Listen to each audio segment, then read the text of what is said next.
Sziasztok!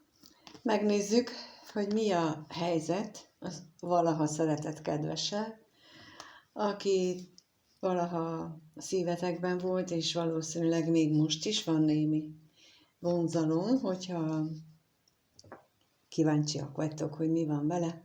De lássunk is neki, megkérdezzük, hogy mi a helyzet azzal, akit korábban szerettetek, akire gondoltok, aki korábban, és talán még most is a szívetekben van. Lássuk, hogy mi a helyzet vele, mi van nála, mi az, amit őróla most lehet tudni, mi a helyzet vele.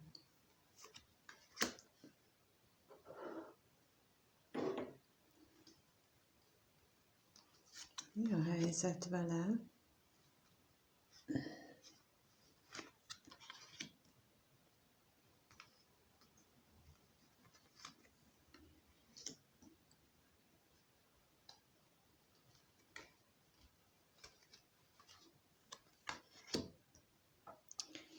Kijött rá a gondolat, a katonatiszt, a gyermek, a szerencse és az üzenet. Ez alapján azt gondolom, hogy ő most az ő gondolatait, az ő világát, az ő életét leköti most a munkája. A munkája egy új munkahely, egy új kezdet, amit talán első ránézésre úgy gondol, hogy szerencsés. Ez az új hely, ahol ő van, ott jól meg tudja értetni magát, jó helyen van. Ez lehet, hogyha ő vállalkozó, akkor lehet, hogy egy új projektbe kezdett, ha alkalmazott, akkor egy új munkahelye van, vagy egy új munkahelyen gondolkodik, vagy egy új hely jött a képbe, ahova ő mehetne. De mindenképpen úgy tűnik, hogy ezen ő nagyon sokat gondolkodik. De megkérdezzük azt, hogy mit jelent itt a szerencse? Mit érez ő szerencsének, hogy ezzel a munkahellyel van szerencsés gondolatai, vagy egyébként van szerencsés? Mi alakult át?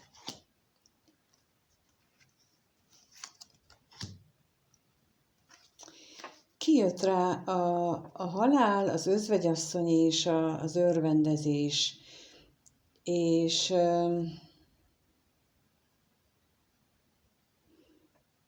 lehetséges, hogy itt az ő életében megszűnt vagy legalábbis megváltozott a viszonya egy érettebb, komolyabb nővel, akivel jól érezte magát, de úgy tűnik, hogy ezt ő most úgy érzi, hogy megváltozott, és az pozitívnak éli meg, hogy végre az úgy megváltozott. És az üzenet, mit jelent itt az üzenet?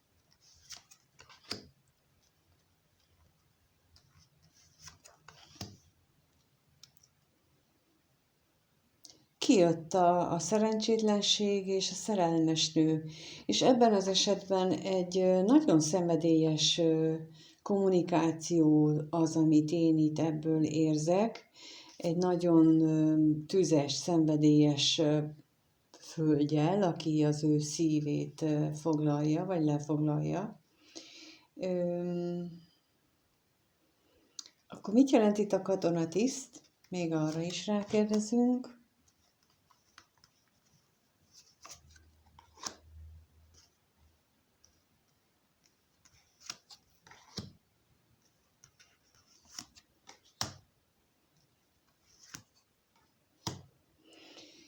Kijött a házasság, a találkozás, vagy látogatás, veszteség, féltékenység és az özvegy férfi, és itt amennyiben munkáról van szó, akkor ez egy ilyen Hát nagyobb méretű, de nem ilyen több tízezres, hanem mondjuk ilyen 1000 fős környékű, tehát nagyobb méretű vállalkozásnál talált ő helyet. Félelmei voltak ezzel a hellyel kapcsolatban, hogy nem lesz túl jó, de úgy tűnik, hogy azért ezek a félelmek alaptalanok voltak. Ha viszont itt a másik vetületére gondolunk, hogy egy kapcsolatra vonatkozóan van itt mondjuk ez a katonatiszt, akivel mondjuk távolság van ebben a kapcsolatban,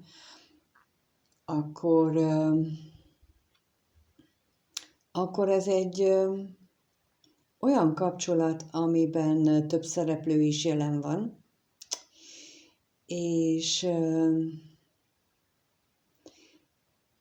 és ő arra gondol, hogy ha ez a több szereplős kapcsolat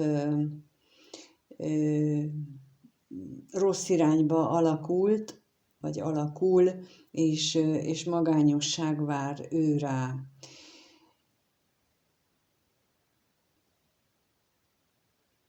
Bár ezt most én inkább a munkára érzem, tehát, hogy ezt legalábbis itt az elejét, ezt mindenképpen az ő jelenlegi helyzetében, őt mindenképpen a munkával kapcsolatos dolgot érzem erősebben. Ezt a kapcsolati részt, hát ezt inkább csak mint nagyon keveseknél érzékelem. A munkát azt igen. Jó, akkor megnézzük, hogy gondolataiban, bár itt ugye az jött ki, hogy gondolkodott nagyon sokat az ő helyzetén, de megnézzük, hogy a gondolataiban mi van most ennek az exnek, ennek a valaha volt kedvesnek, milyen gondolatok kötik le a mindennapjait, mit lehet erről tudni, hogy ő mivel, mind gondolkodik mostanában még, mi az, ami neki a gondolatvilágát uralja. Lássuk, mi az a gondolat.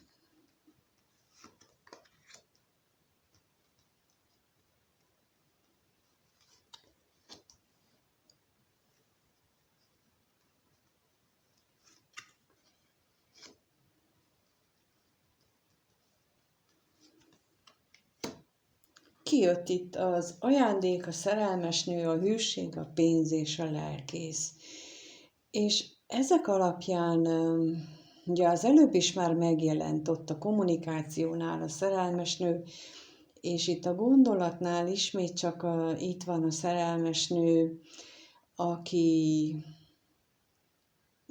akit nem tudjuk, hogy kicsoda, vagy nem is biztos, hogy kiderül, hogy ki az, akire ő ilyen élete nagy őjeként gondol, de az biztos, hogy egy ajándéknak, egy kincsnek éli meg, az biztos, hogy hűségesen gondol rá, hogy nagyon-nagyon mély lelki köteléket érez iránta, és mivel a gondolatait kérdeztük, tehát, hogy az ő gondolatait hát egyértelműen uralja ez az egész, ennek a nőnek a lénye uralja az ő életét. Ha te férfi vagy, akkor cseréld meg kérlek a nemeket, úgy, ahogy az szerinted jó, vagy a számodra megfelelő, de szóval aki valaha volt kedvesnek a gondolatait lefoglalja, az az ellenkező nemű, valaki, aki számára nagyon-nagyon-nagyon-nagyon-nagyon-nagyon értékes. Tehát ezt itt nem lehet elmondani, hogy mennyire, hiszen itt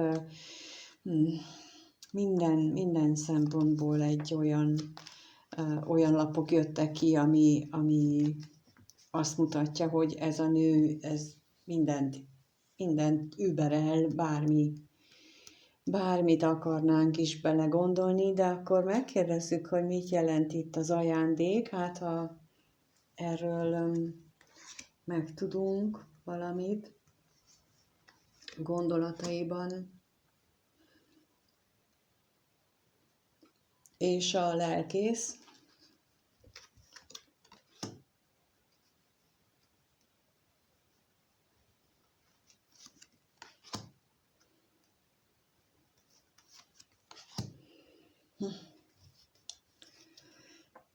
Kijött az ajándékra az üzenet és az örvendezés, a vigasság jutott eszembe, tehát, hogy az ajándék között, amin ő gondolkodik, az is ott van, hogy a kommunikáció az hát ezzel a szeretett nővel a kommunikáció az őt felvidítja, mindig boldoggá teszi, valahogy úgy éli meg vele ezeket a beszélgetéseket, vagy írásos kommunikációt, hogy az egész lénye általa egy boldogságos állapotba kerül, még akkor is, hogyha mondjuk ők nem, még ők csak mondjuk így flörtölgetnek egymással akkor is.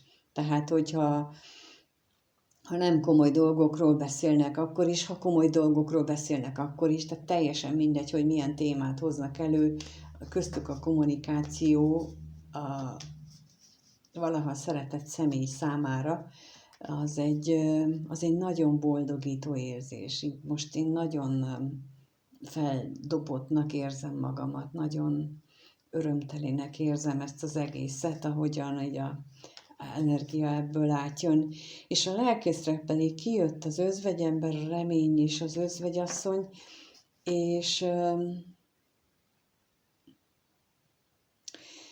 az jön most ebből nekem, hogy az ő gondolataiban, ugye azon túl, hogy nagyon mély lelki köteléket vagy elköteleződést érez, ott van a remény, és megint úgy vannak egymás felé fordulva, hogy a férfi lenéz az özvegyasszonyra, az ő párjára, úgymond, és köztük ott van a remény, mintha mind a ketten abban reménykednének, hogy ez a mély lelki kötelék, ez minden problémát képes elvágni, minden negatív dolgot képes felülírni, mert olyan nagyon nagy ez a hűség, ez a kötelék erőssége, és ez a remény is itt közöttük. Szóval én azt érzem ebből most így, hogy ők nagyon, hát nem is tudom, bizalom, nagyon nagy bennük a bizalom, az, hogy ők figyelik egymást, és hogy nem engedték még el egymást teljesen, vagy hát nem tudni, hogy most van-e még kapcsolat köztük, mert azt nem mutatják a lapok, hogy egyáltalán nincs kapcsolat, de hogy nagyon egymást támogatják, vagy egymásból merítik az erőt, inkább így gondolom.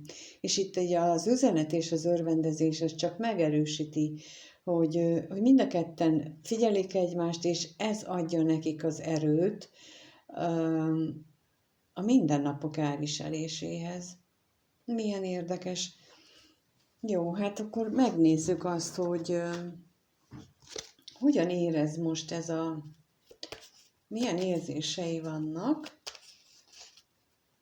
annak a szeretett személynek, aki valaha a szívedben volt, ő neki milyen érzései vannak, úgy általában véve, milyen érzelmi szinten van, mi az, amit ő most érez, hogy érzi magát, úgy általában véve az életében, hogyan érzi magát, hogyan érzi ő magát.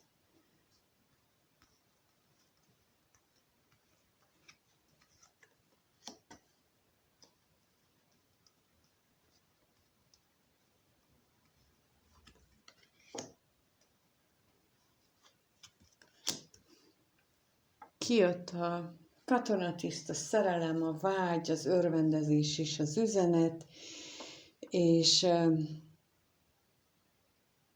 van az életében egy olyan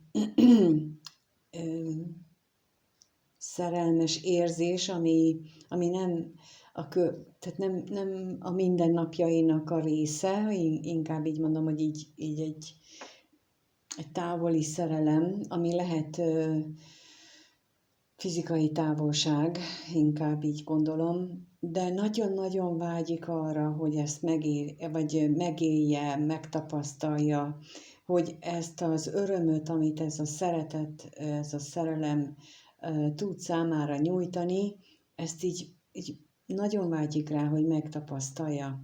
És a végén az üzenettel lehetséges, hogy ezt szeretné kikommunikálni, de az is lehet, hogy van ilyen lehetősége, ahol ő ezt elmondja. De akkor megkérdezzük itt a katonatisztet, hogy mit lehet erről tudni, hogy ez a távolság, vagy ez a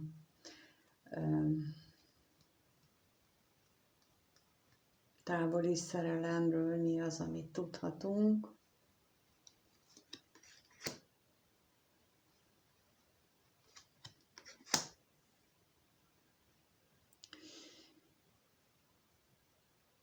Kijött rá az ellenség és a pénz, és nekem erről most az jön, hogy hogy ez egy távkapcsolat, ezt a szót kerestem már mióta, hogy ez a távkapcsolat így van, ennek az oka, hogy nagyon-nagyon sok olyan körülmény van az ő életében, ami gátolja, ami miatt ez csak távkapcsolat, amikor pedig látjuk, hogy mekkora benne a vágy, a remény, az érzések milyen erősek, és mégis ez egy távkapcsolat, mert nagyon sok minden gátolja. Mi gátolja őt leginkább? Mi az, ami itt az ellenségnél, mit loptak el tőle?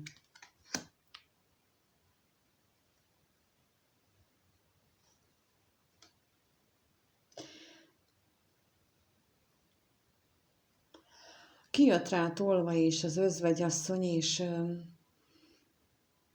és azt kérdeztem, hogy mi az, ami őt gátolja, és az, hogy ő úgy meglopottnak érzi magát, és amikor kérdeztem, hogy mit loptak el tőle, akkor őtőle az özvegyasszonyt lopták el. És itt ugye az első sorba ott a szerencsénél kijött, hogy ott az özvegyasszonnyal megszűnt a kapcsolat, vagy a megszűnése, vagy pedig egy olyan nőről szólt ott, akivel valaha volt kapcsolata, és annak a hatása az valami nagyon szerencsés, és itt megint csak ezt hozzák elő a lapok, hogy vele megszűnt a kapcsolat, ezek miatt a nem kellemes környezeti tényezők miatt. De mire vágyik akkor ő? Mi az, amire ő vágyik? Mi az, amire ő vágyik?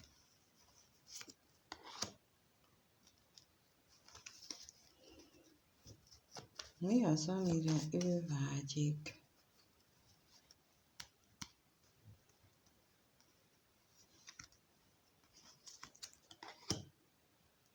Hát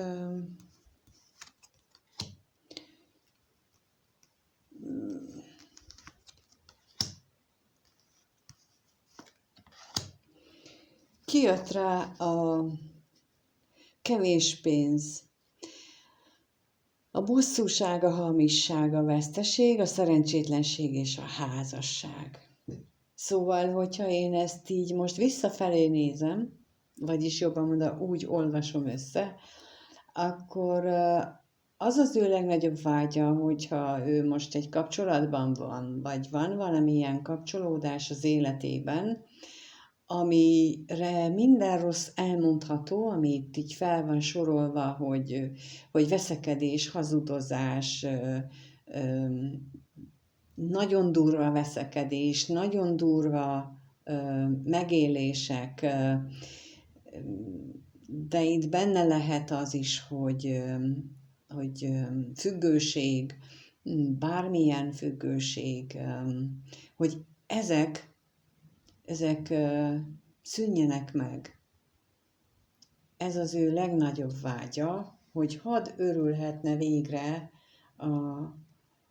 az életnek, hogy hadd élvezhetné az életet. És most még az üzenetre is rákérdezek, hogy az üzenetre mi az, amit itt az ő érzéseiben, az üzenetnél megjelenik. Milyen üzenet?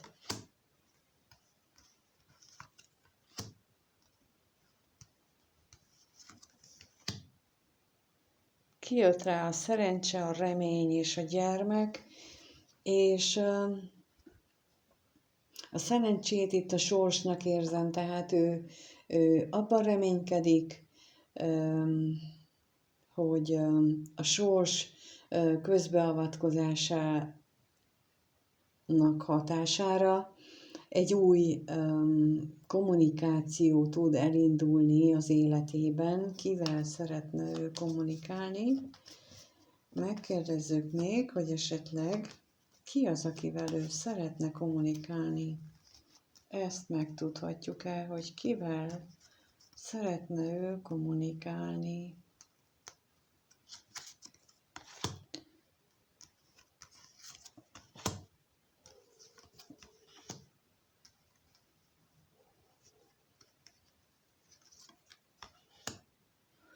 Kijött a halál, a levél, az utazás és az ajándék.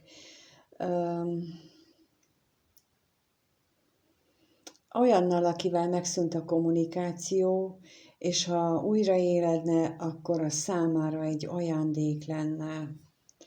Tehát itt egyértelműen azt mondja, hogy a sorsnak a beavatkozására vár, hogy megszűnjönnek az őt körülvevő negatív dolgok úgy minden szinten, és hogy egy kommunikáció újra induljon. Ugye már az egyik részben, vagy az egyik sorban volt egy olyan, hogy az ő szíve hölgyével ő nagyon szeret kommunikálni, és ott is ez a vágy már megjelent, de nem tudjuk, hogy te vagy-e a szíve hölgye, vagy te vagy-e az, akit ő szerelmes nőként jelent meg a lapokban. Úgyhogy megkérdezzük, hogy veled kapcsolatosan vannak-e gondolatai, és ha vannak, akkor mire gondol veled kapcsolatosan, mi vagy te, és illetve ki vagy te az ő számára, tehát akkor azt kérdezzük, hogy a veled kapcsolatosan az ő gondolatai, mi az ő gondolatai veled kapcsolatban? Mi az ő gondolatai veled kapcsolatban, ha még gondol rád?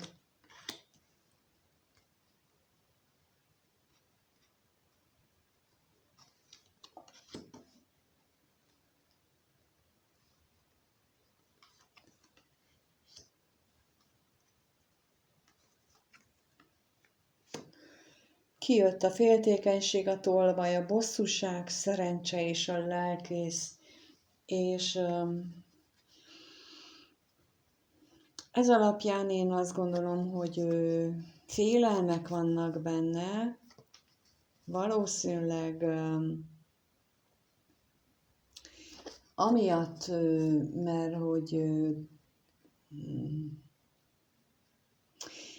mert hogy ő meg lett lopva, és azzal lett meglopva, vagy meglopottnak érzi magát azzal, hogy hogy ti nem vagytok így már együtt, és ezzel kapcsolatosak a félelmei is. Ez nem mindig egyértelmű az ő számára, mármint hogy ez jó vagy nem jó. inkább. Úgy gondolom, hogy egyik nap örül neki, másik nap meg nem. Vagy azt sem tudja, hogy mit akar, vagy mit szeretne. És ezek ilyen nagyon nem jól éli meg. Viszont ha rád gondol, akkor azt gondolja, hogy te az égiek, a sors ajándéka vagy a számára, vagy a sors küldött téged az ő számára, mert valahogyan ilyen nagyon mélynek érzi ezt a köztetek lévő kapcsolódást. De lássuk, megkérdezzük, hogy mit jelent itt a féltékenység az ő veled kapcsolatos gondolataiban.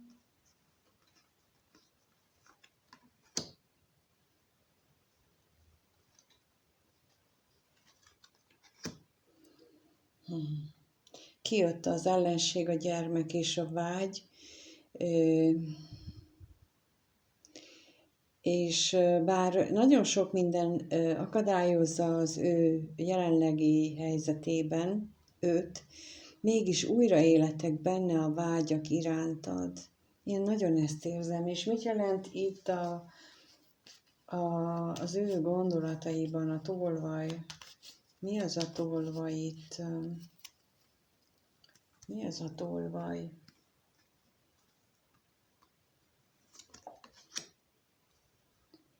Mi ez a tolvaj itt?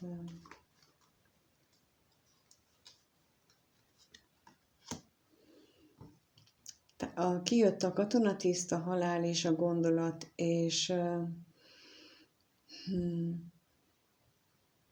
azért érzi ő meglopottnak magát, mert hogy távolság van, de most nagyon sokszor arra gondol, hogy ez a távolság már nem csak távolság, hanem hogy ez már végérvényesen vége van köztetek, és ezért érzi ilyen nagyon félelmetesnek is ezt az egész dolgot, és a bosszúságra is kérnék, hogy mit jelent itt a bosszúság nála.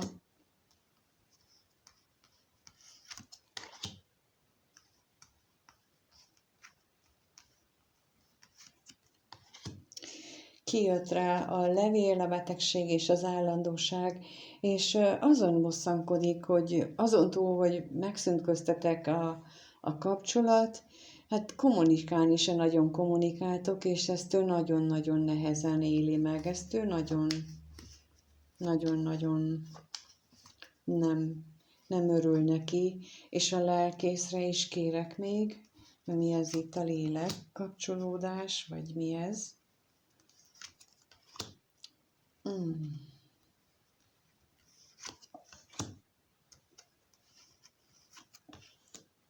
Kijött rá a remény, a szerelem, a látogatás és a szomorúság, és nagyon sokat, igen, és mint mondtam, a szerencsére bízta ezt az egészet, vagy hát a sorsra, ki hogy gondolja, de abban reménykedik, hogy talán lesz még köztetek találkozás. Lehet, hogy szomorú lesz ez a találkozás, lehet, hogy nem vidítaná őt fel,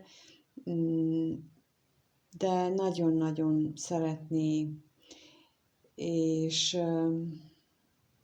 ebben az is benne van, hogy ő attól is, vagyis azért is gondolja, hogy lehet, hogy szomorú lenne ez a találkozás, mert hogy esetleg neked már van valaki más, vagy ő neki van valaki más, és akkor ezért csak ilyen harmadik, vagy ilyen baráti találkozás lehetne, vagy ilyen flörtölős találkozás lehetne, de ettől függetlenül ő nagyon-nagyon szeretné ezt, és nagyon reménykedik benne, hogy ez így összejön.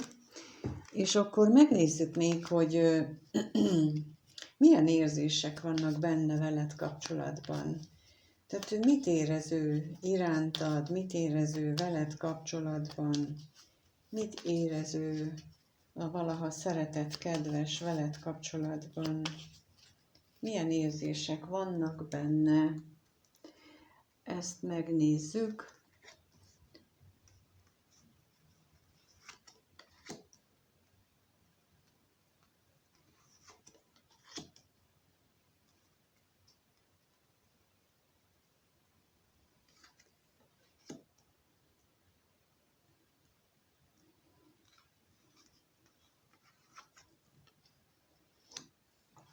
Nagyon érdekes, ugyanaz, mint ahogy az előbb is kijött, ez így a veszteséget leszámítva.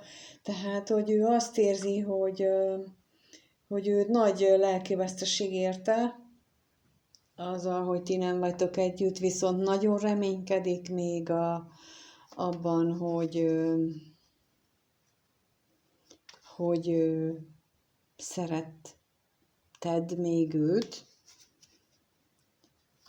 bár, vagy hogy ez a kettőtök között ez a szerelem feléred, bár jelenleg úgy gondolja, hogy te nagyon szomorú vagy, és ő is nagyon szomorúnak éli meg magát. De megkérdezek, hogy mit jelent itt a veszteség.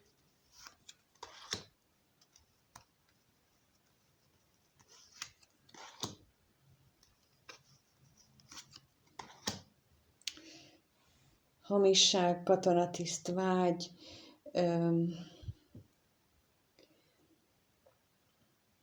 ez a mély lelkiveszteség, amit érez veled kapcsolatosan, ezt ő próbálja a távolságra, a rovására, vagy a javára írni, tehát a távolság miatt mondja, vagy hogy nagy a távolság köztetek, vagy hogy egyébként tehát úgy próbálja magát megetetni, inkább így gondolom, hogy ő azt akarja magával elhitetni, hogy a vágyai miatt érzi ilyen rosszul magát, és nem az igazi távolság miatt. Nem kell következetességet gondolni egy ilyen helyzetben lévő emberről, aki nem meri magának bevallani azt, hogy valójában mit is szeretne, illetve lehet, hogy bemeri vallani, és mint mondtam, hogy azért vannak neki pillanatai, amikor bemeri vallani, és máskor meg úgy gondolja, hogy nem.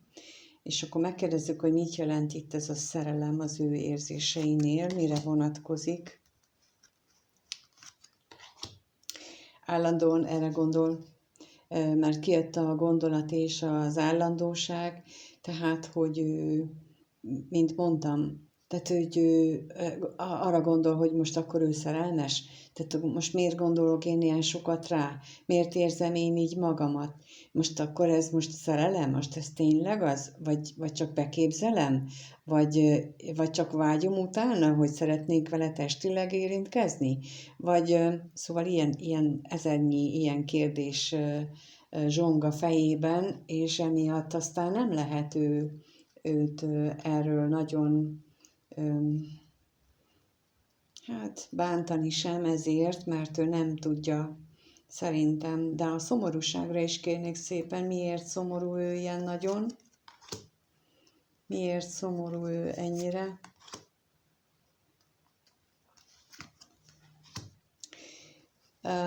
Kijött a levél, az ajándék és az örvendezés, és hát azért, mert nem tudtok kommunikálni, és megint az jött, hogy őt fel tudod vidítani, és ő neki ez nagyon-nagyon hiányzik. Na most képzeljétek el, hogyha van egy ember, aki nem akarja elismerni azt, hogy milyen nagyon kötődik egy másik emberhez, és hogy ő ezt hogyan éli meg a mindennapokban. Ráadásul nem csak, hogy nem akarja, hanem esetleg olyan körülmények vannak körülötte, amikor ezt nem is teheti meg, mert például olyan a családja, vagy olyan a kettőtöknek a társadalmi helyzetbeli különbsége, vagy tényleg a fizikai távolság, hogy hogy ő nem is mondhatja azt. Tehát, hogy amikor a szíve azt sugná, hogy ez valóban egy nagyon mély érzés, akkor az agyával kénytelen lebeszélni, hogy ne őrüljön bele abba az érzésbe, amit ő a szívében érez. Szóval itt ez egy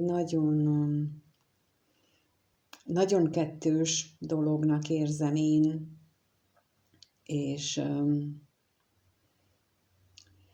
és nagyon nehéz az ő helyzete. A tietek sem könnyű, nem erről akarok, vagy nem ez a lényeg, hanem az, hogy én úgy értem, és nem a gyöngeségéről, meg ilyen oldaláról, hanem sokkal inkább azt a nehéz szituációról, vagy azt érzékelem én most így energiaszinten, hogy milyen nehéz és szorító érzés ez az ő mellkasában, ahogy az enyémben is most. Tehát, hogy ahogyan ezt ő megéli. Nagyon nem tud vele mit csinálni. Én nem is vagyok benne biztos, hogy neki ez csak egy sima, egyszerű szívem és agyam közötti döntésről van szó, így sokkal többet érzékelek, sokkal inkább érzem azt is, hogy egy nagyon nagy családi mintát is hoz ő magában. Például lehet, hogy látott ilyet a szüleinél, vagy látott olyat, hogy az apukája, vagy az anyukája ugyanúgy gondolkodott a válláson, és mondjuk ő, mint gyerek, valahogy ezt így emlékszik rá, vagy már nem is volt annyira gyerek, de mégis mondjuk a család miatt egybe maradtak, és akkor ő neki ott van ez a mindennapjaiban, ott van a gondolataiban, és most neki ugyanezzel kell szembesülni, és hogy őt mondjuk a szülei egybe maradtak, akkor ő neki is egybe kell maradni, vagy ő most legyen rossz gyerek. Tehát ezernyi vetülete van ennek az egésznek, mielőtt azt mondanánk egy ilyen emberre, hogy ő rossz, vagy gyenge, vagy gyáva, és ezt csak azért mondtam ezeket a példákat, hogy értsétek azt, hogy nagyon nehéz helyzetben van egy ilyen szituációban. De megkérdezzük még azt most, hogy fog-e valahogy közeledni feléd, mert az még mindig, hát nem tudom. Szóval nem tudom azt, hogy ő mit szándékozik tenni, akar-e valamit veled tenni, vagy veled kapcsolatosan, mert látom, érzem azt, hogy ő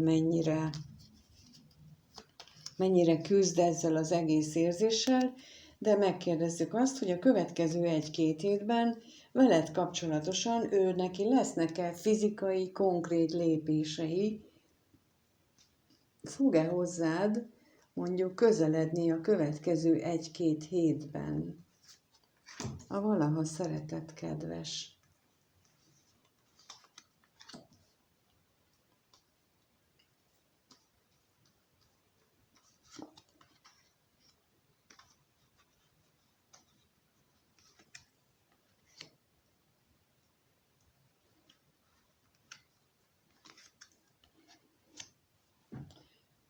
Kijött a szerencse, a ház, a szerelmes nő, a katonatiszt és az özvegy férfi, és azt gondolom ezek alapján, hogy a sorsnak, a végzetnek, az isteni időzítésnek egyelőre más a terve. Sokkal inkább a családdal kapcsolatosan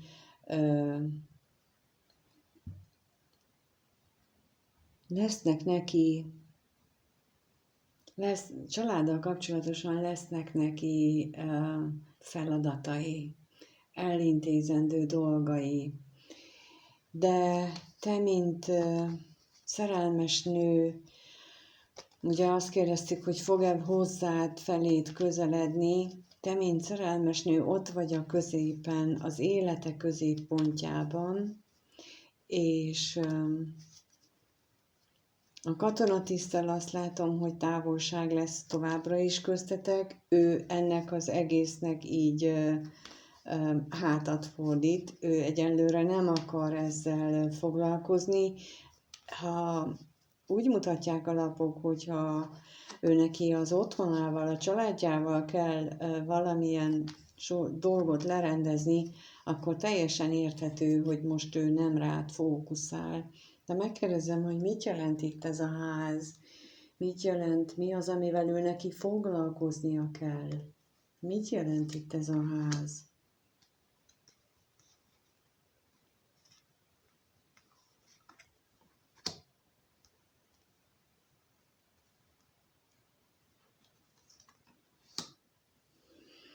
Kijött a szerelem, az ellenség és a gyermeklapja, és azt gondolom ezek alapján, hogy tulajdonképpen ezt ő neki magában kell ezeket a küzdelmeket megvívni egy új irány miatt. Ugye az előbb, amit mondtam, hogy nagyon most már nem érzem azt a nagy csomót, mint az előbb a mellkasomba volt. Tehát, hogy ő nagyon mélyen szenved ettől az érzéstől, ami benne van, és olyan, mintha ő neki a következő időszakban rá kellene ébrednie, hogy ezt ő neki kell megoldania. És hogy ezt ott kell kezdeni először is, ahol az ellenség van, tehát ahol a gátló körülmények vannak, ott kell egy valamilyen új utat, új megközelítést alkalmaznia ahhoz, hogy ez az érzés, vagy hát otthoni érzelmei azokat lerendezze. Jó, megkérdezzük azt, hogy mit jelent itt a katonatiszt.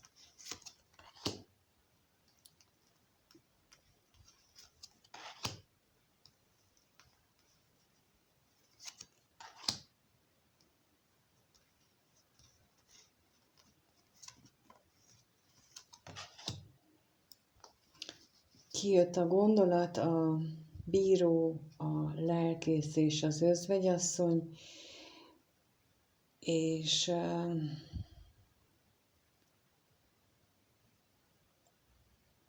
nagyon sokat gondolkodik itt távolság kapcsán ezen a lelki köteléken, illetve ez olyan, mintha a bíró és a lelkész, özvegyasszony, mint hogyha egy lélekszerződésük lett volna. Most nem tudom, miért jön ebből nekem, hogy ezzel az özvegyasszonnyal olyan, mintha neki egy szerződése lenne.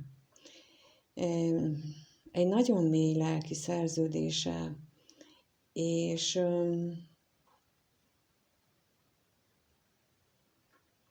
ő ezzel rengeteget rágódik. És most itt megkérdezem még az özvegyembert, hogy ő viszont mind gondolkodik, mi az, ami